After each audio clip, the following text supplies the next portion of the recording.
ডানা মেলে বলেছিল বুকের ভিতরে তুমুল ঝড়, বুক পেতেছে গুলি কর। আপনাদের বুকের সন্তান আবু সাইদ বাংলাদেশকে পরিবর্তন করে দিয়ে গেছে, গোটা বাংলাদেশকে উদ্দীপ্ত করে তার জীবন উপহার দিয়ে এ দুনিয়া থেকে সে চলে গেছে।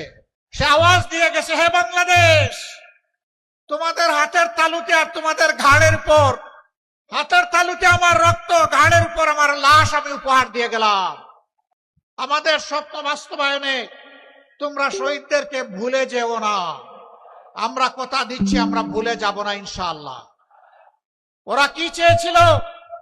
ওরা চেয়েছিল একটা দুর্নীতিমুক্ত বাংলাদেশ, একটা বৈষম্য মুক্ত বাংলাদেশ, একটা ন্যায় বিচারের বাংলাদেশ, একটা আধিপত্যবাদ মুক্ত বাংলাদেশ, একটা উন্নয়নের বাংলাদেশ, একটা যুবকদের আকাঙ্ক্ষার বাংলাদেশ। রাস্তায় নেমে স্লোগান দিয়েছিল, উই ওয়ান্ট জাস্টিস। বুক পেতে দিয়ে বলেছিল, আমার অধিকার আমাকে দাও, নইলে আমাকে গুলি দাও। ডানা মেলে বলেছিল বুকের ভিতরে তুমুল ঝড়, বুক পেতেছে গুলি কর। গুলিকে পরোয়া করে নাই। হে দেশবাসী, আমরা কি আবু সাইদ সহ তার সঙ্গী শহীদদের কাছে ঋণী নই? এই ঋণ পরিশোধে আপনারা প্রস্তুত আছেন?